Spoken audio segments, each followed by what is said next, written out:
محمد رسول الله پیدائش دا له ټولو ماشومانو څخه جلا و. داسې کله دنیا ته تشریف راوړی په دې وخت کې د ده پلار نسته، صرف یې مور وله. د ده تر پیدائش مخکې یې پلار وفات سوی دی. د بني سعد یو قبیله وله، له دې قبیلې څخه به هر کال 15 زنانې راتلې. هغه به قریشو ته رالې، د عربو ته به رالې، بیا به له قریشو څخه یو یو بچی وړی. د هغو سې تی رودونکی بچی سې به و، هغه به یې له ځان سره یوړی، هغه ته به یې تی ورکوئ، بیا به یې د قریشو مور او پلار سي و هغو به دوی ته مزدوري ورکوله. نو له دې قافلې څخه چې د بني سعد قبیله ده، په دې کال باندې چې محمد رسول الله زیږېدلی دی، 10 زنانې له هغه قبیلې څخه رالې، د سعد د قبیلې څخه. په دې 10 زنانو کې یوه زنانه د حلیمې په نامه باندې ده. د هغې سپاره چې کوم اوس له دې سره کوم اوښ دی، هغه اوښ هم یو څه ډنګر دی او خپل سړی هم ورسره دی، په څنګ کې یو خپل بچی هم ورسره دی، په کور کې یې 2 لورانې پرې ایښې دي. حضرت حلیمه رضی الله عنها چې کله دلته راله، نو هغه د سفر کوم ملګري چې ورسره دي، نه کسان او نه زنانې نورې ورسره دي، هغه ورته وایي چې ای حلیمې ستا اوښ خو ډېر کمزوری دی او زموږ سفر ډېر اوږد دی چې موږ مکې مکرمې ته قریشو ته رسیږو، په دې کې ډېر ټیم لګېږي، لهذا موږ له تا سره سفر نه کوو. موږ په خپل سفر کې یو څه بیداري کوو، وختي ځان رسوو، ته به سوکه سوکه پسې راسې. نو په دې وخت کې حضرت حلیمه رضی الله عنها هلته یوازې پرېښوله. دا او خپل سړی یو د ماشوم ورسره دی. نو دا یو څه وخت بعد راورسېدله. هغه نه زنانې چې کله قریشو ته راورسېدې، په قریشو کې به هم دوی کتل چې د هر چا پلار و مور ډېر مالداره وي، دغه زنانې به هغو ته کوشش کوئ چې هغو ته ورسي، د هغو بچی ورسره یوسي، ولې هغو به بیا مزدوري زیاته ورکوله. دوی خو راتلو هم د دې دپاره چې دغو بچیانو ته دوی تی ورکړي، د هغه په مقابل کې بیا دوی له هغه څخه له مور و پلار څخه مزدوري واخلي. نو دغه نه زنانې خو وختي را رسېدلي دي، هغو خپل ماشومان پیدا کړي او د غټې غټې قبیلې ماشومان یې پیدا کړي دي چې د هغو پلار او مور ډېر د جیداد والا خلک وو. لیکن تر دې مخکې هم د محمد رسول الله و کور ته راغلي دي. په دې 9 زنانو کې هره زنانه د محمد رسول الله کور ته راغلې ده. پوښتنه یې کړې ده چې دلته ماشوم سته؟ او ماشوم خو سته او د شیدو دپاره ضرورت لري، او ضرورت هم لري، لیکن د پلار پوښتنه یې کړې ده چې د دې ماشوم پلار چیرې دی؟ هر واري و هرې زنانې ته دا په جواب کې ویل سوي چې د دې ماشوم پلار وفات سوی دی، دا یتیم پیدا سوی دی.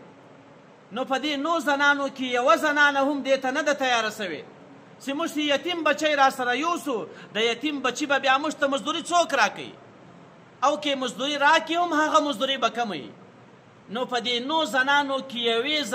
یوه زنانه هم د دې دپاره نه ده تیاره سوې چې و دې ماشوم بچي ته چې محمد رسول الله دی هغه ته تی ورکړي. په دې باندې څه خبر دی چې الله تعالی د ده په باره کې فرمایي یا ایها المدثر قم فانذر. بل صورت په سر کې فرمایي یا ایها المزمل قم اللیل الا قلیلا نصفه او انقص منه قلیلا. بل ځای الله تعالی فرمایي قد جاءکم من الله نور، د الله له طرفه څخه نن نور نازل سوی دی، و کتاب مبین یهدی به الله من اتبع رضوانه سبل السلام ويخرجهم من الظلمات الى النور. داسې د محمد رسول الله په شان کې خو په سواو آیاتونه را نازل سوي. انا ارسلناک شاهدا ومبشرا ونذیرا وداعیا الى الله باذنه وسراجا منیرا وبشر المؤمنین بان لهم من الله فضلا کبیرا. نو دې 9 زنانو ته خو د ماشوم حالات نه معلومیږي، هغه خو د پیسو ګټلو دپاره راغلي دي. یو څه موده وروسته چې حضرت حلیمه رضی الله عنها راورسېدله او خپل سړی هم ورسره دی او خپل ماشوم بچی چې تی رودونکی بچی دی هغه هم ورسره دی. د محمد رسول الله و کور ته چې کله راله، نبی کریم صلی الله علیه وسلم په دې وخت کې بیده دی. حضرت حلیمه رضی الله عنها چې کله ورتېره سوله، د ده وزۍ ته ورله چې کله یې هغه کالی ځینې پورته کو محمد رسول الله ودې ته وکتل د دې له محمد رسول الله سره ډېره مینه محبت پیدا سو هغه بچی یې په غېږ کې راواخیستی چې کله یې په غېږ کې ونیوی نور سکون ورته پیدا سو نو هغه خپل خاوند ورته وایي چې دا خو داسې بچی دی چې د دې بچي په خاطر به الله تعالی زموږ ستاسو په رزق کې برکت واچوي که څه هم د یتیم دی د ده مزدوري به څه کمه وي لیکن دا بچی مه پرېږده راوایخ حضرت حلیمه رضی الله عنها خو له ده سره ډېره مینه محبت پیدا سو نو محمد رسول الله یې راواخیستی له حضرت امینې رضی الله عنها څخه یې اجازه وغوښته هغې په دې وخت کې خپل بچي ته د حفاظت دعاوې وکړې د مور دپاره پکار هم دایي د هر نبي په شان کې راغلی دی که موسی علیه الصلاة وسلام دی که عیسی علیه الصلاة وسلام دی د ډېرو انبیا کرامو په باره کې دا راغلي چې د هغو ته به مور و پلار داسې زیاتې دعاوې کولې دغه په خاطر باندې الله تعالی و دوی ته غټ غټ مقام ورکړی دی نو حضرت امینه د ده د حفاظت دپاره دعا کوي او حضرت حلیمې رضی الله عنها ته دی وسپارئ نو په دغه شپه باندې خو حضرت حلیمه د لې پاته سوله په مکه مکرمه کې ده چې کله د ماښام وخت سو دا وخت خپل سړي ته وایي چې ته ورسه هغه اوښه وګوره زه خو ډېره وږې یم که چیرې له هغې څخه له اوښې کې یو څه شیدې ولې هغه شیدې به راواخې زه به یې وچشم